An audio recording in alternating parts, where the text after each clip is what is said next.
Hi, my name is Paul Lewis, and we've put together this instructional DVD just for you. We have a variety of topics such as chair massage techniques, basic tools. We also have additional tools, advanced assessment and treatment techniques, how to set up the chair for the client, setting up the chair for the therapist. In addition, we have grounding exercises, body mechanics for the therapist. We have a 10-minute routine and a 15-minute routine. Hope you enjoy. In this section of the DVD, I'm going to demonstrate each of the basic techniques in hand positions. Remember, when treating your client, choose your technique based on what you want to accomplish, while keeping in mind the principles of massage. Before I demonstrate the basic techniques, I'd like to mention something which is covered in detail in a later chapter. It is important to adjust the chair for comfort for both yourself and the client. When adjusting the chair, adjust the chair so that the chest plate is at or close to the anterior superior iliac spine, or about waist height. I found that this height allows the therapist to have more control over the techniques and applied pressure. Your arms remain below your shoulders, resulting in reduced stress on the therapist. Once you have obtained consent and are ready to begin, I find it best to demonstrate while explaining to the client how to safely sit in and get out of the chair. First, ask the client to place their hands on the chest pad for stability. Sit as close as possible to the chest pad. Next, place their legs on the leg rest or rest their feet on the ground for comfort. Then ask the client to place their forearms on the armrest, looking straight ahead as you adjust the face cradle for client comfort. So the first thing we're going to do is something called shoulder rocking. So what you want to do is relax your arms, shoulders down, and you're going to be rocking using your body as one unit, rocking from side to side. The hands are relaxed and using the heel of the palm. There, nice and relaxed here, there. You can assess the shoulders at the same time, feeling the temperature, texture of the muscles, and not rushing but sinking into the muscles. It's also a great assessment tool. Of course, you're going to be using your body, your shoulders, rather than just rocking your shoulders. Shoulders are down and relaxed, and you're using your body as one unit. Okay. The next thing we're going to demonstrate is the muscle squeezing. So for muscle squeezing, you're just taking the hands, nice and relaxed, and you're squeezing the tissue. Once again, you can also warm up the tissue this way. You can warm up the tissue by coming up and down the back, or you can take it down the arm, for example. I'm going to muscle squeeze. There. And if I do it on the opposite side, this technique is a clear demonstration of the principles of massage as you move from proximal to distal and back.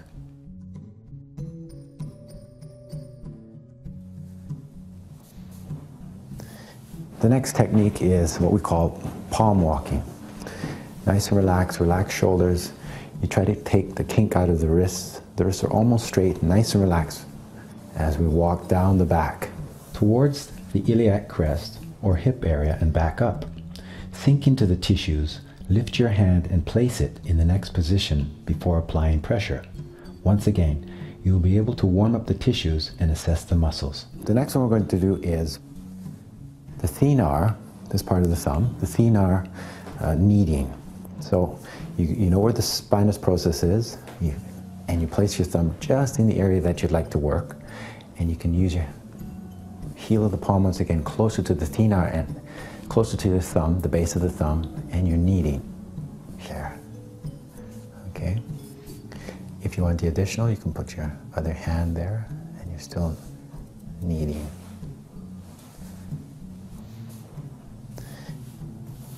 Place your hands on the soft tissues just to the side of the spine and work laterally towards the outside of the body. The next one we're going to do is something called palm point kneading. So right now we just use our thumb for thenar, so palm point gives a little more specific, and instead of using your thumbs to do some kneading, what we want to do is place the thumb here, and you use the hand that's on top, and use that hand to apply the pressure. So the bottom hand's nice and relaxed, and the top hand's on top, and you're applying pressure in an outward direction. The top hand's is doing most of the pressure, bottom hand's very relaxed. And of course, you're always going to check in with your client, but you're pressing down and out, very gentle. It's another way of kneading once the tissue is warmed up. Remember to use proper body mechanics. Use your legs to direct the pressure as opposed to just using your arms to push. This is an excellent technique for tissues in the laminar groove. The next thing we're going to be doing is cross thumb kneading. So from here, we have the spinous process, and the hands are on either side of the spinous process. And we're using the legs in an upward direction. The thumbs are crossed, and you're pressing in very gently in an upward direction on either side of the spinous process. Fingers are very relaxed. To protect the joints of your thumbs, pressure is gently directed into the paraspinal muscles, so the pads of your thumbs. Regardless of whether you are moving up or down the body, maintain an upward scooping motion with your hands. So the next thing we're going to do is carpal rolls. See, I have to show on this hand, we're going to be rolling the carpal, almost like the thenar, but it's carpal rolling. For thenar, we took it and just rolled in this area here, and we supported it. For the carpal, the hand's going to be on top, and we're going to be just rolling. Okay? If I show it on the other hand, rolling outwards. Pressure's in the direction lateral, going outward, okay? So we'll start here. As you reinforce the opposite hand, this gives you greater control, stability, or added pressure. Carpal rolls is a useful technique over sensitive areas like the rib cage or low back near the kidneys.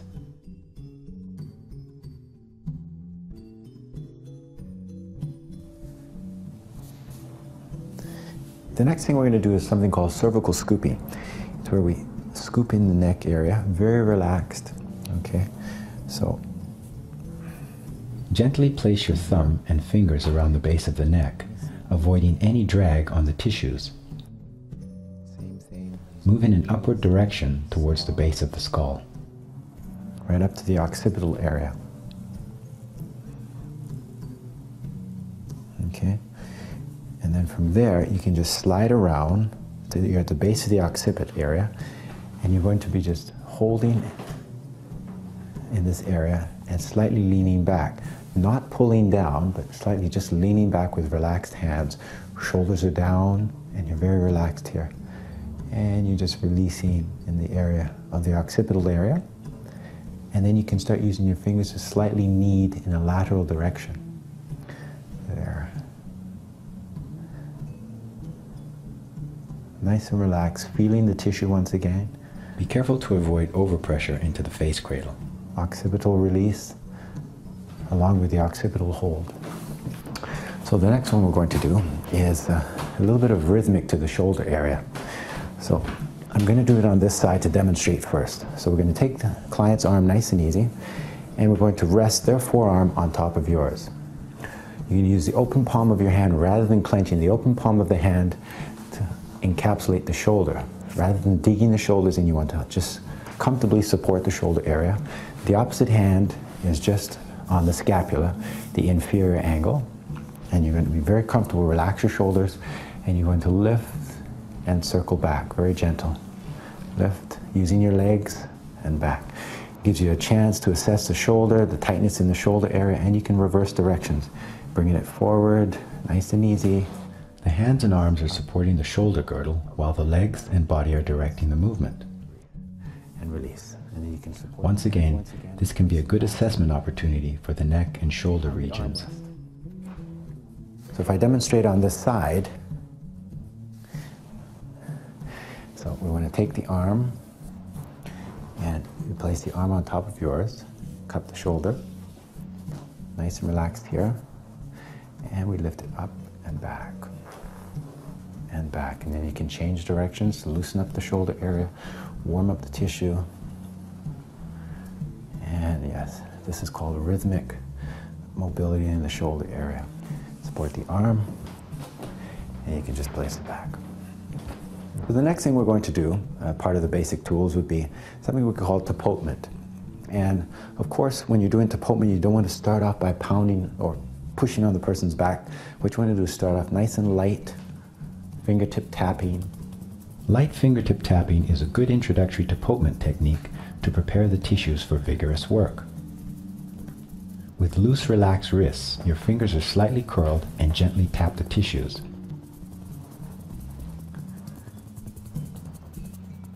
From fingertip tapping, I'm going to go into something called loose finger hacking. Fingertips are together, thumbs are together, and you're just using the wrists up and down. The outer border of the hands gently tapote the area you are working in using similar rhythmic motion created by loose wrists.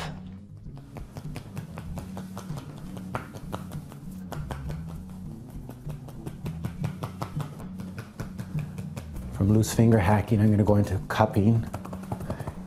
Your hands make this form of a cup. Remember to move your legs and body as you vary your hand positions over the treatment area.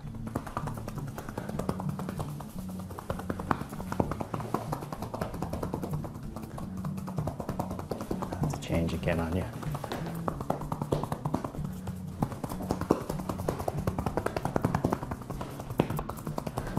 From here, I'm going to go back into loose finger hacking. These techniques can be used in reverse to maintain the principles of massage, moving back to lighter and lighter techniques. And back to finger tapping. At the conclusion of your treatment, verbally indicate the end of the session and gently place your hands on the client's back and shoulder as you help to guide them out of their chair. In this section, I will introduce some new techniques, expand on some of the basics, and review other skills that you can incorporate into your treatment. A good option to hand and finger pressures is the ulnar border of the forearm. Here, we can treat broader surface areas using a rolling movement directed away from the midline of the body. Force is not generated from the shoulders or arms, but is guided by the legs. Lift your client's arm off the armrest, bring it to rest at their side with the palm down.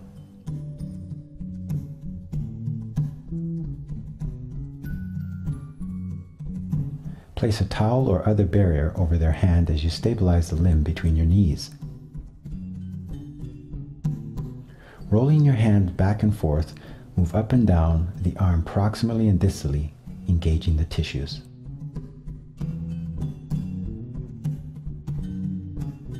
Once again, supporting the arm and shoulder with your forearm and cupped hand, your free arm can apply various other techniques such as carpal rolls and ulnar border kneading.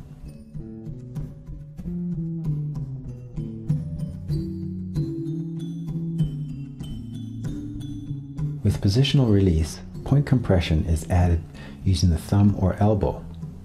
While maintaining point compression, bring the affected structure into a shortened position, holding this position for a minimum of 30 seconds or until the tension releases or pain subsides.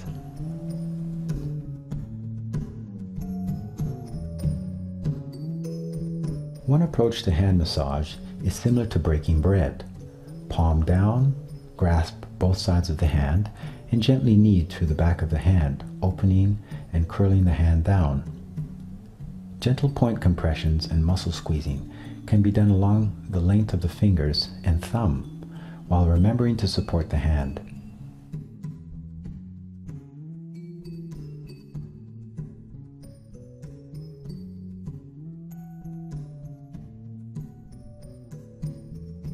Turning the palm up, interlace your fingers with your clients, opening their palm while gently spreading and kneading the area with your thumbs.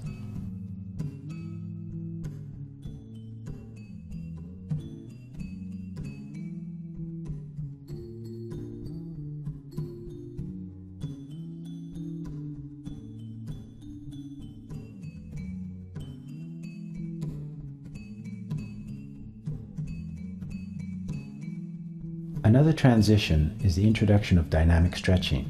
For example, lengthening of the latissimus dorsi, remembering to hold all stretches for a minimum of 30 seconds.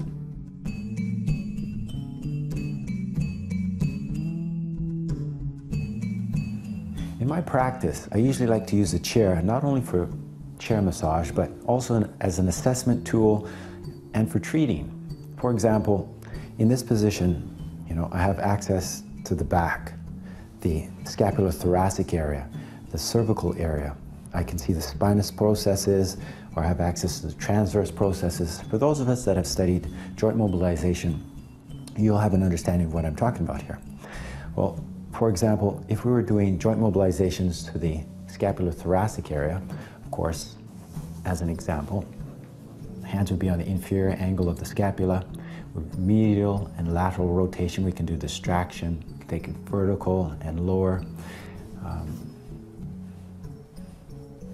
In addition to that, we also have, on this side, you can use joint mobilizations to the carpal bones or the wrist area, okay? You can also go to the elbow for joint mobilization. Now, after you have the client turn around, this is great because you can do some treatment work to the temporomandibular area. You have access to the facial muscles, you have the masseters, you have the temporalis on the side of the head, okay? You have the anterior neck muscles you have access to. And then from here, I'm just going to support the head, right? Lowering the face cradle also allows increased range of motion in the neck for ongoing assessment and treatment options.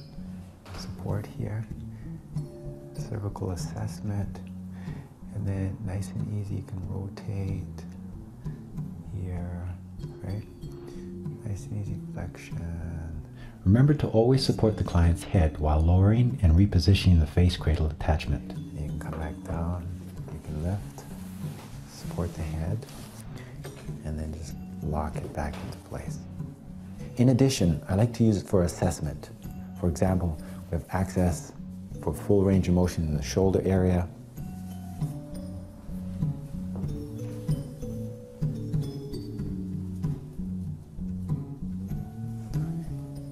Relax your shoulder.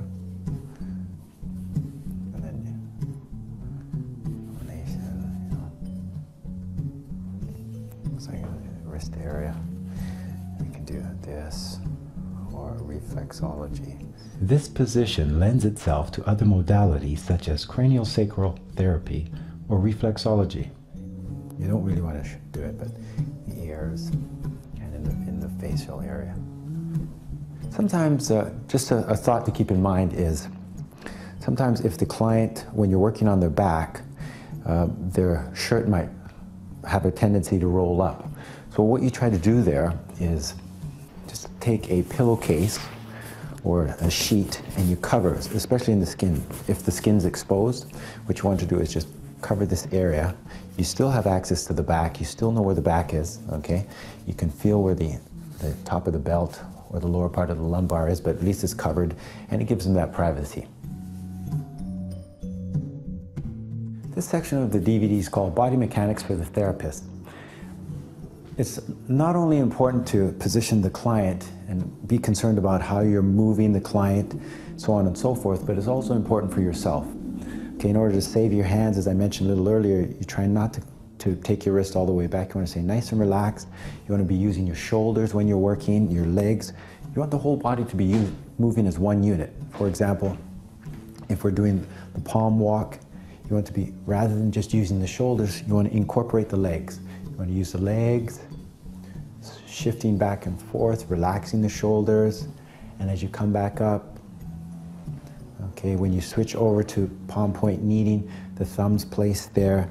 You notice I can use the weight of the back leg and the front to lean forward.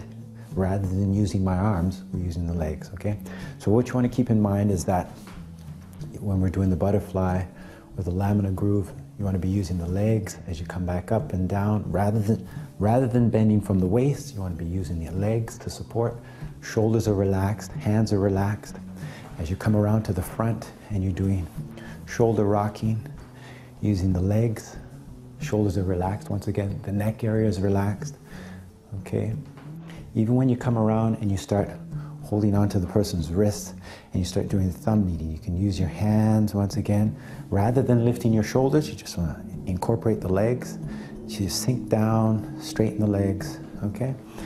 And even when you're doing tapotment, for example, down, the legs are coming down. Use your legs, use your body, okay? Loose finger hacking. If you're switching sides, switch the legs. Okay? You can go back to tapotment, And then just nice and easy carpal rolls. Okay, and when you come to the shoulder, rhythmic motion, and you place the arm and you're here, you can start to move it back. Use the legs as you're working, okay? Your shoulders are relaxed, you're breathing, and then you take it forward. And there. So it's important to keep the shoulders, hips, and legs in line when you're moving. This next section is called grounding exercises. What I usually like to do before I start a treatment is ground myself, both mentally and physically, to try to bring myself in line, okay? Just prepare, make sure that my muscles are in tune with the rest of the body, and also that they're warmed up, okay? So what I usually like to do is, I usually like to start off by opening up the chest area. For example, use the arms. Inhale, dip my chin down, exhale. Inhale, opening up the chest. Inhale, laterally rotating the shoulders, medially rotating the shoulders, and then I like to add the spine and the cervical area by soft knees, dipping down, chin comes to the chest, and I continue to open up and breathe. I'm just going to turn sideways to show you what it looks like as I come down and open up. I'll do it one more time. Down, hands are relaxed as you notice. And open. From this position here, I like to go and then warm up the feet, the calves, soleus, nice and easy. You can relax the hands. Notice the hips are slightly bent. Okay, excuse me, the knees are slightly bent. And the hips are in line. And breathe. Yes, excellent. From here, I like to work in the shoulder area. I lower the fingertips on the shoulder to shorten the lever. And from here, I bring it in front and lift. Small circles, coming down. And as I turn, you notice what happens in the back area. As we lift up, it lengthens the latissimus area. It brings the rhomboids together, come down, and lift. And then I change directions. Bending the knees, and lift. Bending the knees, and lift. Okay, and open. And at this time, and last bit, what I like to do is a little bit of movement. I turn the foot out slightly, and I go forward, and come back.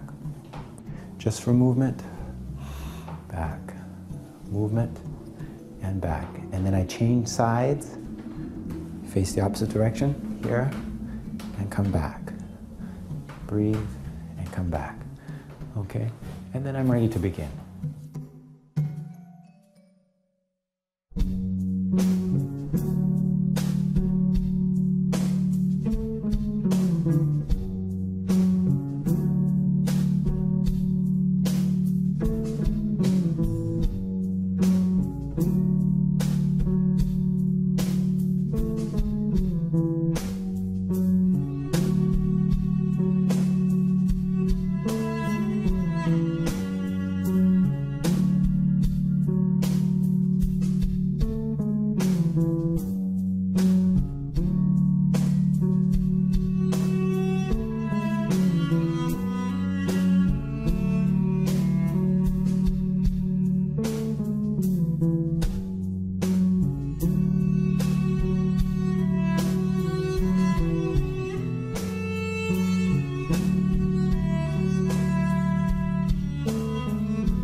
you're ready to set up your chair, reach for the bottom of the seat and pull it away from the rest of the chair. Next, lift the face cradle and lock the cam locks in place. Adjust the armrest and pull the strap until it's taut. Placement of the Z key will allow you to adjust the vertical height of the chair. Once in place, simply readjust the base to take up the slack in the stabilizing cable.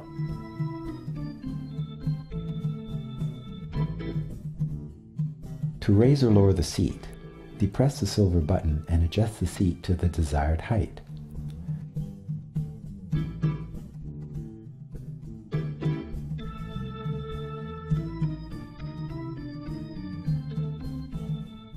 This action will also change the angle between the hips and the knees.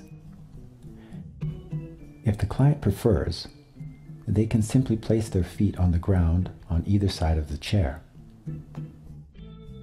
For therapist comfort, the position of the cam locks is easily adjusted. Simply remove the face cradle, rotate the housing to the side of the dominant hand, replace the face cradle and adjust the cam locks.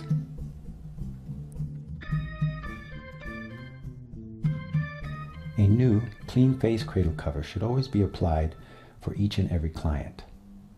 It is a personal choice to use either disposable or more environmentally friendly reusable cloth covers. Have your client sit comfortably in the chair. Note that positioning the armrest at the client's waist height eliminates any risk of shoulder hiking. To adjust the face cradle, loosen the cam locks and bring the face cradle to the client, ensuring good alignment of the cervical spine and head position at the atlanto-occipital joint. The chest pad is easily adjusted using the Velcro backing. It can be placed horizontally, vertically, raised or lowered to suit your client's needs.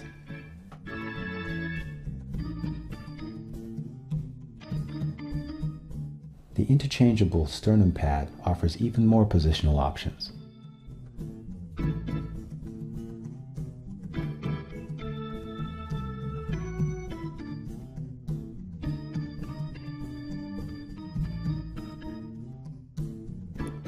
Rotating the face cradle cushion can provide neck support for clients in the face forward position.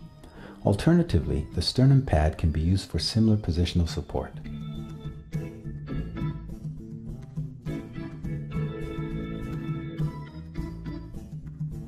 Use the silver button to adjust the seat height not lower than the third adjustment hole.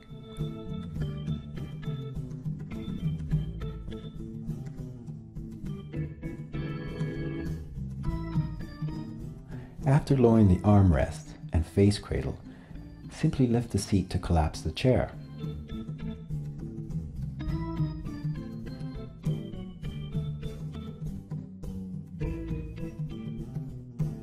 You can now simply wheel the chair to your next client or destination, or use a convenient shoulder strap.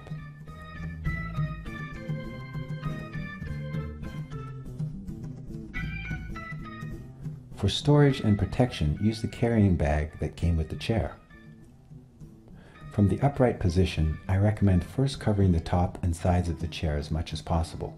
From here, close the zipper of the case as you turn the chair on its side. Now you can easily cover the base of the chair and fully close the zipper.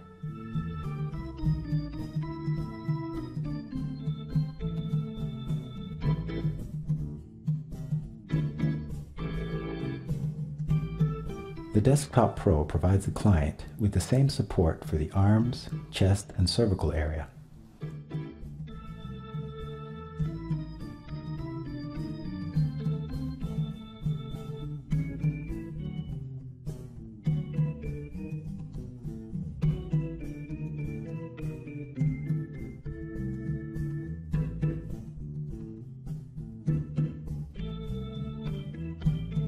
Place it on the desk or tabletop and adjust the face cradle position just as you would in the chair. The chest and sternum pad remain at your ready for your use and client comfort.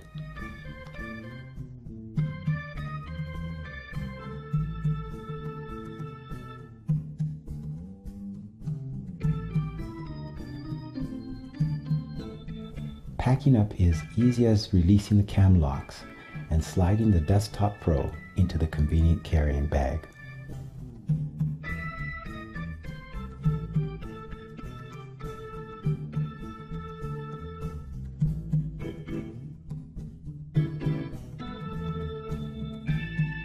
Remember that the face cradle from either the Portal Pro or Desktop Pro are compatible with your standard massage table.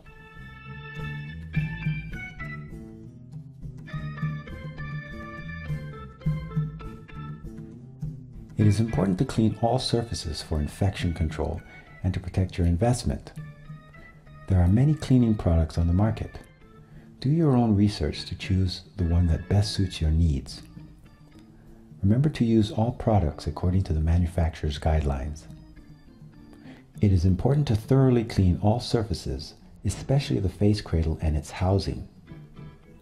Remember to clean both sides of the face cradle cushion for infection control.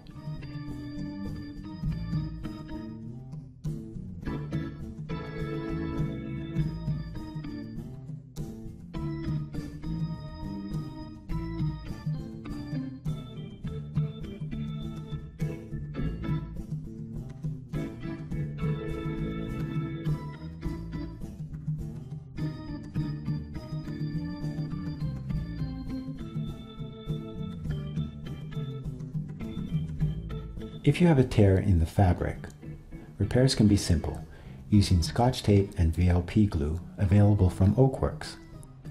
Apply the glue to a clean surface and approximate both sides of the tear using Scotch tape. Once the glue has dried, simply remove the tape. A screwdriver is all you need to remove or replace the leg or armrests.